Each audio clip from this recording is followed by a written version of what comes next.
במרוקו יש עיר בין מדבר להרים, ויהודים בסוחרים, ואימם מחכם שגורש מספרד, יומם וליל תורה למד. איך קוראים לו? רבי שמעון לוי. אומר רבי שמעון בר יוחאי, למה נקרא שמה של ארץ ישראל תבל, שהיא מטובלת בכל, אינה חסרה כלום. רבנו, מה קרה?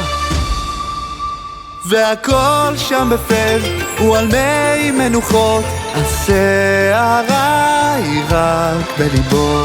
כי איך אני יכול להיות כה רחוק, שגם רבי אומר לי כאן בוא. אני עולה לארץ ישראל, ארץ הקודש, רבי שמעון בר יוחאי. אבל מה יהיה איתנו? הקהילה חזקה, אתם תסתדרו.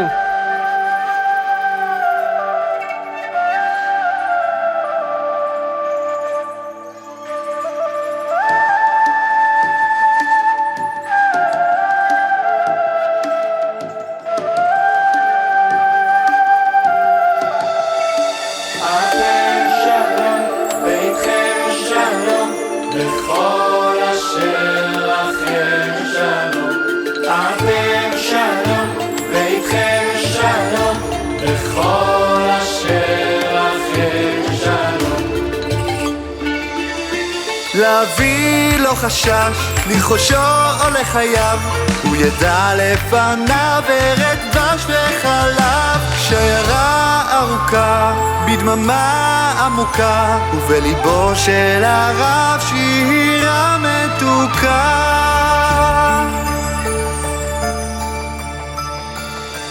בר יוחאי בקודש הקודשים, קו ירוק מחדש חודשים, 7 שבתות 50, קשרת כשם שעריך. בר יוחאי המשכת אשריך, שמן ששון מחבריך. בר יוחאי המשכת אשריך, שמן ששון מחבריך.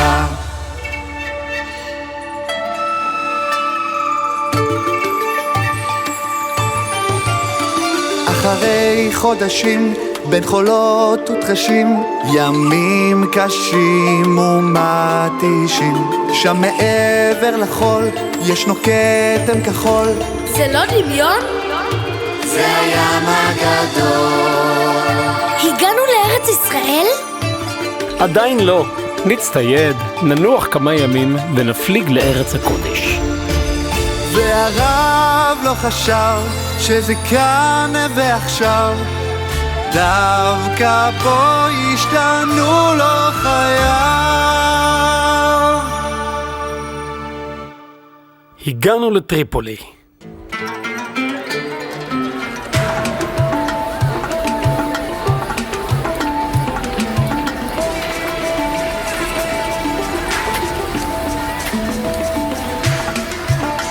יודעים איפה המקווה? מקווה? רוצה סחורה? ממש מוזר, אלה יהודים, אבל לא הבנתי איך נראה כאן כלל יהודי. שהכל נהיה בדברו. אמן, בורא פרי אדמה. סליחה, ברוך אתה. לא, אתה כבר פטור. לב יהודי, אבל כמה מבולבל, האם יש כאן חכם או שאני כאן לבדי? היכן הוא הרובע היהודי?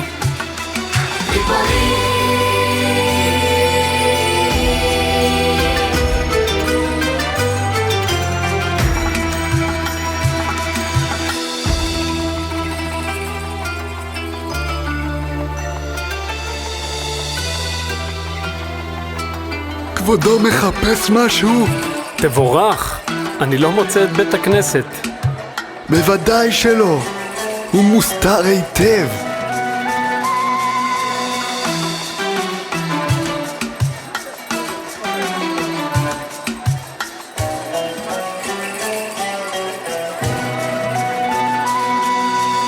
חדר נסתר משמש מקום תפילה, זהו בית הכנסת בתוך האפלה, ובתוכו מספר לו עלילה, איש זקן בוכה פעם הייתה קהילה.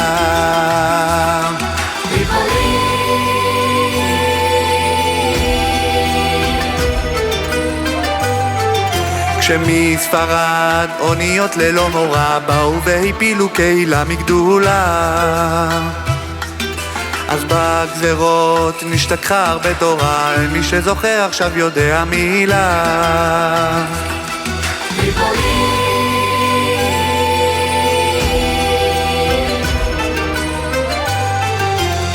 מתגבר הרב באש קדושה, ללא התורה קהילה זאת תלושה. קרא במנחה לכולם ובתחילה, קרא לילדים אני אבוא לתפילה.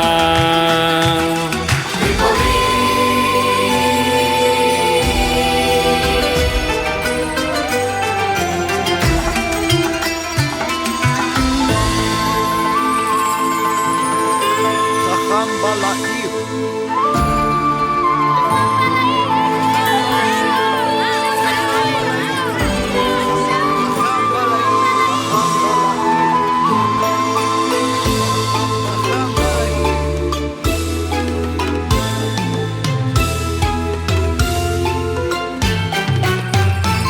שנים רבות לפני שהייתה ארץ כזאת ספרד, על ארץ ישראל השתלטו הרומאים והעם חרד. אוניות רומאיות הטילו מצור על יפו, השתלטו על הנמלים של קיסריה, אשקלון ועכו.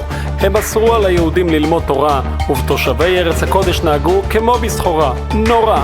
אבל אי שם, בתוך מערה, איש קדוש ומיוחד, לא שם את ליבו, לא פחד, הוא ובנו לבד. 13 שנה עשו דבר אחד, למדו תורה כאיש אחד, והתורה נשארה ומאירה את חיי, את חיינו. בר יוחאי, מושב טוב ישבת, יום נסת, יום אשר ברחת, במערת צורים שעמדת, שם קנית אותך והדרך. בעזרת השם, בעוד 3 ימים אעלה לאונייה שתובילני אל הארץ הקדושה, אל ציונו הקדוש של רשב"י במירון. עד אז אני שלכם בנפש חפצה, יש לנו הרבה עבודה.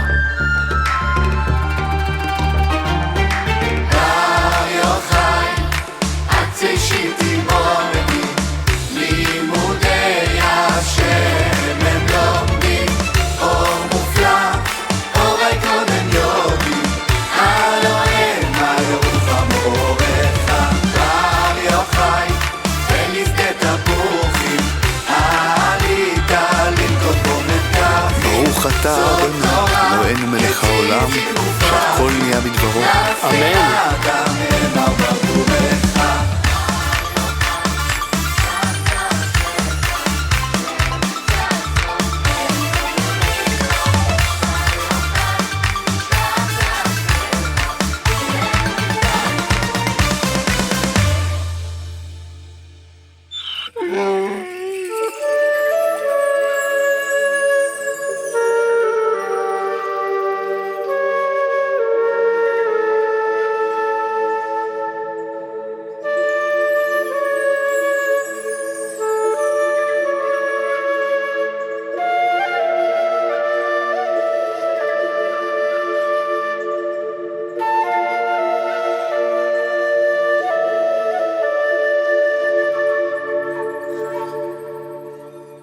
רשב"י היה במערה 13 שנה.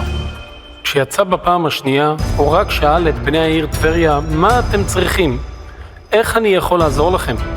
מה שהם היו צריכים היה לדעת איפה יש קברים של יהודים, כדי שיוכלו לבנות את העיר מבלי להסתכן בטומאת מת. ורשב"י, עם כל הסודות העליונים שהוא ידע, עם כל התעלותו במשך 13 שנה, עזב הכל ופתר להם את הבעיה.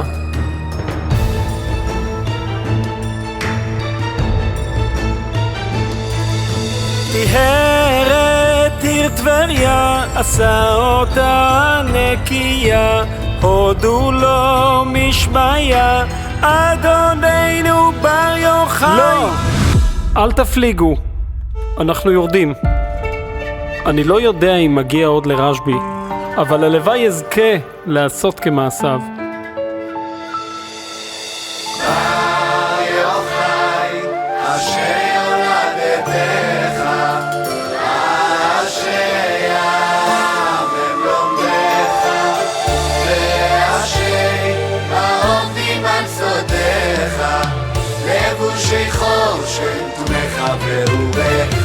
רבי שמעון לוי נשאר בטריפולי עוד שנים רבות. הוא שימש כרב הקהילה וכרופאו של הפחה, ודאג ליהודי טריפולי בחומר וברוח. הוא הסתלק צבא ימים ושנים, והשאיר אחריו קהילה יהודית משגשגת, ואת שירו בר יוחאי שכתב ונפוץ בכל קהילות ישראל. כמו רשב"י, גם רבי שמעון לוי יצא מהמערה האישית שלו והחזיר נשמות אבודות לצור מחצבתם. ובכל שנה, כשמגיע ל"ג בעומר, אני חושב, ואני, מאיזו מערה אני צריך לצאת ולשאול, איקא מילתא דבאי לתיקוני? האם יש דבר שצריך לתקן?